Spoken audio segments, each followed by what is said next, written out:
সাবেক প্রধানমন্ত্রী শেখ হাসিনার বেসরকারি বিনিয়োগ বিষয়ক উপদেষ্টা ও শিল্পপতি সালমান এফ রহমান এবং সাবেক আইনমন্ত্রী আনিসুল হককে গ্রেফতার করা হয়েছে। রাজধানীর নিউ মার্কেট থানার এক মামলায় তাদের গ্রেফতার করা হয়। Dhaka metropolitan police commissioner Mohammad Mainul Hasan তাদের গ্রেফতারের বিষয়টি নিশ্চিত করে বললেন, সালমান এফ রহমান ও আনিসুল হককে রাজধানীর সদরঘাট এলাকা থেকে গ্রেফতার করা হয়। সোনালী সুপারমার্কেট, আমার প্রিয় সুপারমার্কেট। সোনালী সুপারমার্কেট, ওল্ডহাম ও বার্মিংহাম।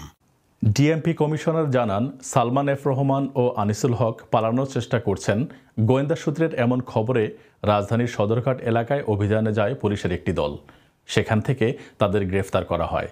নিরাপদ রুট মনে করে আওয়ামী লীগের হেভিওয়েট এই দুই নেতা নৌপথে পালানোর চেষ্টা করছিলেন বলে গোয়েন্দা কর্মকর্তারা মনে করছেন।